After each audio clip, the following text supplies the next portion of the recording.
আপনি কি জানেন রোজা শুধু একটি ইবাদত নয়, এটি আমাদের শরীর, মন এবং আত্মার জন্য এক অসাধারণ নিয়ামত? আজকের ভিডিওতে জানব রোজা রাখার বৈজ্ঞানিক ও আধ্যাত্মিক 10টি উপকারিতা। ভিডিওটি শেষ পর্যন্ত দেখুন, কারণ শেষের দিকের উপকারিতাটি আপনাকে ভাবতে বাধ্য করবে। 1. তাকওয়া অর্জন।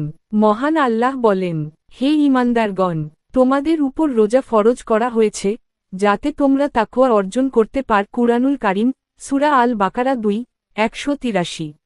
রোজা আমাদের আল্লাহভীতি ও আত্মসংযম শিখায়। ক্ষুধা ও তৃষ্ণা সহ্য করার মাধ্যমে আমরা ধৈর্য অর্জন করি। 2. আত্মনিয়ন্ত্রণ বৃদ্ধি।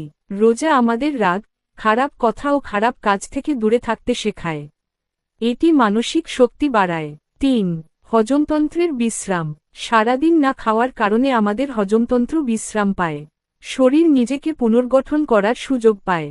4. ওজন নিয়ন্ত্রণ। সঠিক খাদ্যাভ্যাস মেনে চললে রোজা ওজন নিয়ন্ত্রণে সাহায্য করতে পারে। 5. ডিটক্সিফিকেশন। রোজা শরীরের অপ্রয়োজনীয় টক্সিন কমাতে সহায়ক হতে পারে। 6. ইনসুলিন সংবেদনশীলতা উন্নতি।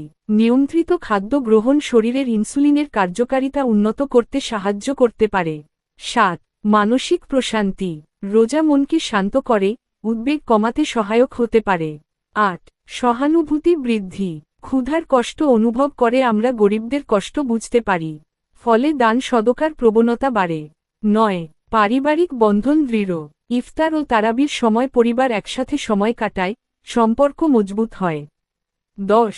জান্নাতের বিশেষ প্রতিদান। হাদিসে এসেছে, রোজাদারের জন্য জান্নাতে রায়্যান নামের একটি বিশেষ দরজা থাকবে। সহিহ বুখারী।